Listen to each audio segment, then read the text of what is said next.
Hello friend, रचना academy में आप सभी का स्वागत है। इसमें हम बात करेंगे REET mains third grade exam जो आपका हो चुका था। 17 से लेकर 21 तारीख को आपका एग्जाम हुआ था और आप सभी का इंतजार था ऑफिशियल आंसर की। तो ऑफिशियल आंसर की भी आ चुकी थी, लेकिन आप लोगों के बहुत ज्यादा क्वेश्चन थे कि इसकी कट ऑफ कितनी जा सकती है और क्या बोनस अंक मिलेंगे या नहीं। जैसे आलोक राज्य के द्वारा जो ट्वीट करके बताया गया था कि सभी को बोनस अंक मिलेंगे, तो कितने बोनस अंक नंबर आपके बढ़ सकते हैं एंड इसका रिजल्ट कब तक आपको देखने को मिलेगी, साथ में डीबी वगैरह कब तक इसकी कराई जाएगी, इस पे हम बात कर लेते हैं। और साथ में इसकी कट ऑफ कितनी रह सकती है।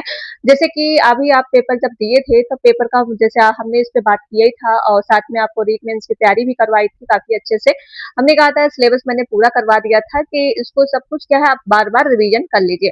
काफी दिन के बाद इस पे वीडियो ये बनने जा रही है क्योंकि देखिए वीडियो चलिए इस पर मैंने क्यों इतने दिन से नहीं बनाई, क्योंकि हमारे पास ज्यादा इससे क्या रिलेटेड प्रूफ नहीं थे। जैसे कि ऑफिशियल आंसर की आ गई थी, फिर उसके बाद आप चीजें थोड़ा हम भी बिजी थे, मेरा भी एग्जाम था, तो उसके चक्कर में इन चीजों की वीडियो नहीं बना पाए।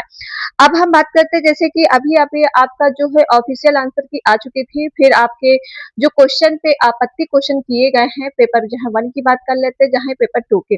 और जैसे कि पेपर आप सभी को पता है काफी हार्ड पेपर आया हुआ था, मॉडरेट पेपर था, मतलब बहुत ज्यादा इसको इजी नहीं कह सकते हो। और इसमें कथन से रिलेटेड काफी क्वेश्चन पूछे गए थे, आप सभी को पता है, ये पेपर आपने चीजें देख ही लिया था, ठीक है। अब जैसे कि अगर हम बात कर लेते हैं कि इसकी कट ऑफ कितनी रह सकती है, कितने बोनस अंक मिलेंगे और इसका डीबी वगैरह और रिजल्ट कब तक आपको देखने को मिल सकता है, सब कुछ इस वीडियो में आपको देखने को मिलेगा। तो प्लीज वीडियो को आप लोग तो पहले से शेयर जरूर कर दीजिएगा, लाइक एंड चैनल को सब्सक्राइब जरूर कर लेना अगर चैनल पर पहली बार विजिट कर रहे हैं। देखिए पेपर आपका जो था, मतलब आप सभी को पता है कि 150 का पेपर था और 1/3 नेगेटिव मार्किंग थी। और अगर टोटल पूर्णांक की बात करते हैं तो 300 का एक क्वेश्चन आपका 2 मार्क्स का था। ये सभी आपको मतलब इन चीजों को आपको चीजें सब कुछ पता होनी चाहिए, तभी आपको सब चीजें समझ में आएंगी, ठीक है। अब जैसे कि अभी जो क्वेश्चन आपकी आपत्ति किए गए हैं तो 49 क्वेश्चनों पे आपत्ति किया गया है। और जैसे अगर प्राइमरी की बात कर लेते हैं एंड जूनियर की, तो दोनों क्वेश्चनों मिला के बताया गया है कि 49 क्वेश्चनों पे आपत्ति की गई है। अब जैसे आलोक के राज्य के द्वारा जो एक ट्वीट करके बताया गया है कि जो आपत्ति की गई है, जैसे कि बोनस अंक क्या है सभी को मिलेंगे, ये चीज तो क्लियर है कि जो क्वेश्चन डिलीट किया जाएगा, जैसे आपका एक क्वेश्चन डिलीट हुआ तो सभी को क्या है उसमें बोनस अंक मिलेगा, ठीक। अगर एक क्वेश्चन डिलीट हुआ तो सभी को बोनस अंक मिलेगा और ये नहीं कि आपको मतलब जो आपत्ति किया उसी को मिलेगा, ऐसा कुछ नहीं है। अगर क्वेश्चन डिलीट होता है तो सभी को इसमें फायदा मिलने वाला है। और ऐसे कितने क्वेश्चन है, कितने बोनस अंक मिल सकते हैं, तो भाई देखिए बोनस अंक जो आपको जैसे 1 या 2 ही मिलेगा, इससे ज्यादा नहीं मिले। जैसे 49 क्वेश्चन तो चैलेंज किए गए हैं प्राइमरी एंड जूनियर दोनों मिला के, लेकिन आपको जो बोनस अंक मिलेगा आप सोच रहे होंगे 5-6 नंबर बढ़ जाएगा, तो भाई 5-6 नंबर नहीं बढ़ेगा, ठीक है। 5-6 नंबर तो बिल्कुल नहीं बढ़ेगा आपका, 1 या 2 नंबर आपका बोनस अंक मिल सकता है, मतलब एक क्वेश्चन का या 2 नंबर, मतलब 2 क्वेश्चनों का। एक क्वेश्चन तो आप उन्होंने खुद बोला कि एक क्वेश्चन डिलीट किया गया है, तो उस सभी को उसमें बोनस अंक मिल जाएगा, मतलब आपके 2 मार्क्स बढ़ जाएंगे। अगर अगर जैसे जूनियर की बात करते हैं तो जूनियर में 2 क्वेश्चन डिलीट किए गए हैं, तो 2 आपके में 2 मतलब हो गए कि 4 नंबर सभी को मिलेंगे, ठीक है। एक क्वेश्चन आपका 2 मार्क्स का है।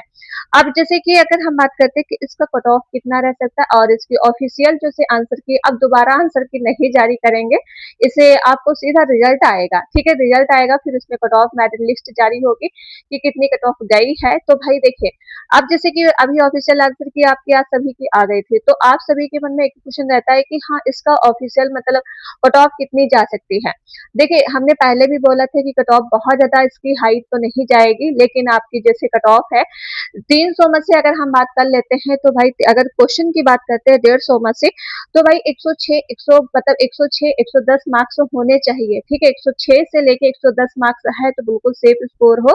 300 की बात करते हैं तो 200 प्लस मार्क्स आपके होने चाहिए, मतलब 210 212 के आसपास मार्क्स है, तो आप जनरल मेल और फीमेल दोनों ही सेफ हो, ठीक है। दोनों ही सेफ हो, कोई भी प्रॉब्लम नहीं आएगी।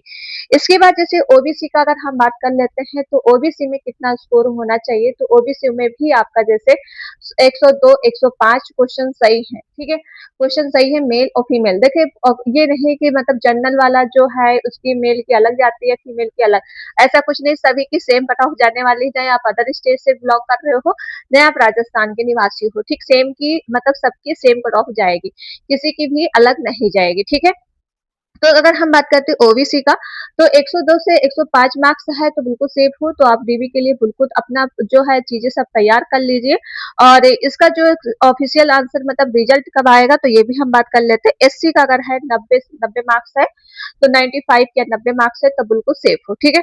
एसटी की बात करते हैं तो आपका मतलब 80 के और 85 मार्क्स है तो आप बिल्कुल सेफ स्कोर के अंतर्गत हो। आप लोग डीबी बिल्कुल तैयार कर लीजिए, क्योंकि पेपर आपका हार्ड था, नॉर्मल पेपर नहीं था, तो कट ऑफ आपकी थोड़ी कम हाई जाएगी। वैकेंसी की बात करते हैं तो टोटल वैकेंसी आपकी 7,000 वैकेंसी प्लस थी। वैकेंसी मतलब ऐसा कोई भी चर्चा में नहीं आया कि वैकेंसी आपकी बढ़ेगी। पहले तो ये चर्चे में था कि वैकेंसी आपकी बढ़ेंगी, लेकिन फिर से अब सब शांति है, फिर आपकी न्यू वैकेंसी आएगी, ठीक है। मतलब न्यू वैकेंसी आपको अच्छी खासी देखने को मिलेगी, क्योंकि इलेक्शन है वो राजस्थान में, तो भाई तो दोबारा फिर से वैकेंसी आपको रीट की देखने को मिलने वाली है। इससे पहले एक आपका रीट पात्रता परीक्षा होगा, फिर उसके बाद आपको न्यू वैकेंसी आएगी, ठीक है। और जिसने रीट पात्रता का भी सर्टिफिकेट नहीं लिया है, जिस जिले में आपने दिया था उस जिले में जाके आप ले लीजिए। और इसका रिजल्ट जैसे बताया जा रहा है कि रिजल्ट आपका अप्रैल में आएगा, एंड अप्रैल तक ही आपका रिजल्ट आ जाएगा, एंड जुलाई या अगस्त तक की आपकी ज्वाइनिंग करा ली जाएगी। मतलब आपके जो शुरू होंगे स्कूल जुलाई से, तो आपकी ज्वाइनिंग वगैरह हो जाएगी, ठीक है। तो अप्रैल तक की थोड़ा और इंतजार कर लीजिए, तब आपका इसका रिजल्ट वगैरह देखने को मिल जाएगा। और जितना मार्क्स बताया है उतना अगर है तो बिल्कुल सेफ स्कोर के अंतर्गत हो, ओके। कोई अगर डाउट है तो आप कमेंट में पूछ सकते हो। और न्यू वैकेंसी आपकी आने वाली है, तो न्यू वैकेंसी काफी अच्छी आपको देखने को मिलेगी। अगर जो बच्चे इसमें 1 या 2 नंबर से रह रहे हो या काफी नंबर से, तो भाई न्यू वैकेंसी की आप लोग तैयारी करिए। अगर ये पात्रता परीक्षा नहीं पास है तो दोबारा फिर से आएगा, तो आप उसकी तैयारी करिए। देखिए इसमें आपका रीट ही लिया जाता है, सीटेट वगैरह नहीं लिया जाता है, तो आप रीट का तैयारी करिए और काफी अच्छी इस बार वैकेंसी आपको देखने को मिलेगी, ओके। तो ये छोटी सी वीडियो थी मेरी तरफ से, तो प्लीज वीडियो को आप लोग क्या है शेयर जरूर कर दीजिएगा, लाइक एंड चैनल को सब्सक्राइब। मिलते हैं नेक्स्ट वीडियो में, थैंक्स।